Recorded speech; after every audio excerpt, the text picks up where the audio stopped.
Very good morning all. I am Pinki Malik, lecture in economics. आज के इस लेक्चर में हम क्लास 12 का इकोनॉमिक्स का पेपर जो 2019 में आया था उसका डी एग्जाम करेंगे। इससे पहले हम ए बी और सी सेट कर चुके हैं। तो आज का लेक्चर शुरू करते हैं। क्वेश्चन नंबर 1, निम्नलिखित में से कौन सा समष्टि चर है? रोजगार का सिद्धांत, कीमत लोच, लगान का सिद्धांत, वस्तु की कीमत। तो जो रोजगार का सिद्धांत है वो समष्टि अर्थशास्त्र का चर है, क्योंकि समष्टि अर्थशास्त्र का दूसरा नाम आय व रोजगार का सिद्धांत भी है। जबकि कीमत लोच है, लगान का सिद्धांत है, वह वस्तु की कीमत है, वो व्यष्टि अर्थशास्त्र के चर है। इनमें व्यष्टि अर्थशास्त्र में इन चीज़ों का अध्ययन किया जाता है। क्वेश्चन नंबर 2, निम्नलिखित में से कौन सा समीकरण गलत है? फर्स्ट है एम यू इक्वल है total T U divide total Q, ये बिल्कुल सही है। ब है टोटल यूटिलिटी इक्वल है समीशन ऑफ मार्जिन यूटिलिटी, ये भी सही है। थर्ड है मार्जिन यूटिलिटी इक्वल है टोटल यूटिलिटी डिवाइड क्यू, ये गलत है। लास्ट है यू इक्वल है टोटल यूटिलिटी एन माइनस 1, ये भी सही है। तो जो ऑप्शन सही नहीं है वो सी है, तो जो आंसर होगा वो सी होगा। क्वेश्चन नंबर 3, मांग की कीमत लोच की श्रेणियाँ कितनी होती हैं? ऑप्शन दे रखे हैं 7, 5, 12 और 2। तो मांग की कीमत लोच की जो श्रेणियाँ होती हैं वो 5 होती हैं। पूर्णतः बेलोचदार, पूर्णतः लोचदार, इकाई के बराबर, इकाई से कम लोचदार और इकाई से अधिक लोचदार। तो जो कीमत की लोच है वो 5 तरह की होती है। क्वेश्चन नंबर 4, निम्नलिखित में से कौन सी बाहरी बस्ते हैं? तकनीकी बस्ते, प्रबंधकीय बस्ते, जोखिम संबंधी बस्ते, सूचना संबंधी बस्ते। बाहरी बस्ते वो बस्ते होते हैं जो किसी फर्म या उद्योग को बाहर से प्राप्त होती है, यानी कि खुद के एफर्ट से नहीं होती। तो जो तकनीकी बस्ते हैं, प्रबंधकीय बस्ते हैं और जोखिम संबंधी बस्ते हैं, ये फर्म की खुद की आंतरिक बस्ते होती हैं। जबकि जो सूचना संबंधी बस्ते हैं वो बाहरी बस्ते हैं। तो जो आंसर होगा वो डी होगा, यानी कि द।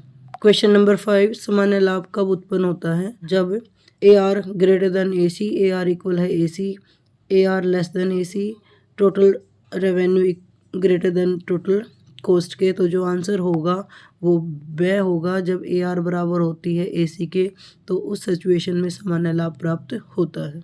क्वेश्चन नंबर 6, कौन से बाजार में फर्म कीमत स्वीकारक होती है? किस बाजार में फर्म एक कीमत स्वीकारक होती है? तो जो पूर्ण प्रतियोगिता बाजार होता है उसमें जो फर्म है वो कीमत स्वीकारक होती है, क्योंकि जो कीमत है वो उद्योग द्वारा निर्धारित की जाती है। तो जो आंसर बी होगा वो सही होगा। क्वेश्चन नंबर 7, भारत में 1 रुपये का नोट कौन जारी करता है? ऑप्शन है रिजर्व बैंक ऑफ इंडिया, राज्य सरकार, राष्ट्रपति, भारत सरकार। तो हम जानते हैं कि जो 1 रुपये का जो नोट है वो भारत सरकार द्वारा जारी किया जाता है। तो जो आंसर होगा वो द होगा। क्वेश्चन नंबर 8, भुगतान से इसमें शामिल होते हैं दृश्य मदे, अदृश्य मदे, पूंजी अंतरण, उपरोक्त सभी।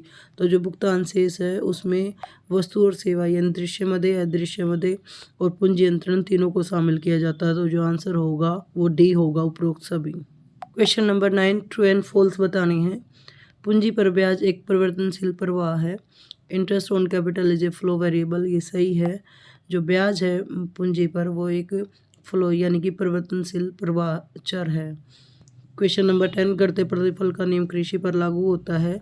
Law of diminishing return is applicable on agriculture, ये बिल्कुल ट्रू है। घटते प्रतिफल का नियम कृषि पर लागू होता है। क्वेश्चन नंबर 11, अल्पाधिकार में 2 विक्रेता होता है, there are 2 seller in oligopoly, ये गलत है। अल्पाधिकार में नाम से पता लग रहा है कुछ विक्रेता होते हैं, वो 2 से अधिक हो सकते हैं। तो जब केवल 2 विक्रेता होते हैं उसे हम द्वैधाधिकार बोलते हैं।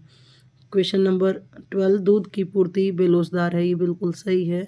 दूध की जो पूर्ति है वो एकदम से नहीं बढ़ाई जा सकती। Supply of milk is inelastic. Question number 13, मुद्रा में केवल करेंसी नोट शामिल किए जाते हैं, बिल्कुल फॉल्स है। मुद्रा में केवल करेंसी नोट शामिल नहीं किए जाते, बल्कि बैंक में जो जमा होती है उनको भी शामिल किया जाता है। बैंक डिपॉजिट को भी शामिल किया जाता है। क्वेश्चन नंबर 14, परंपरावादी रोजगार सिद्धांत के अनुसार बचत आय का फलन है, ये बिल्कुल सही है। जो बचत है यानी कि सेविंग है वो इनकम का फंक्शन होती है अकॉर्डिंग टू क्लासिकल इकोनॉमिस्ट। तो 14, परंपरागत रोजगार के सिद्धांत बचत आय का फलन होती है, बिल्कुल सही है, ट्रू है।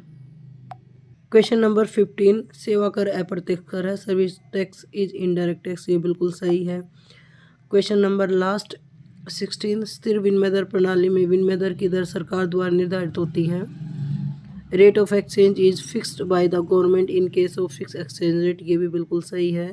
स्थिर विनिमय दर प्रणाली में जो विनिमय की दरें हैं वो सरकार द्वारा निर्धारित की जाती है। आज के लिए इतना ही, धन्यवाद। Thanks for watching.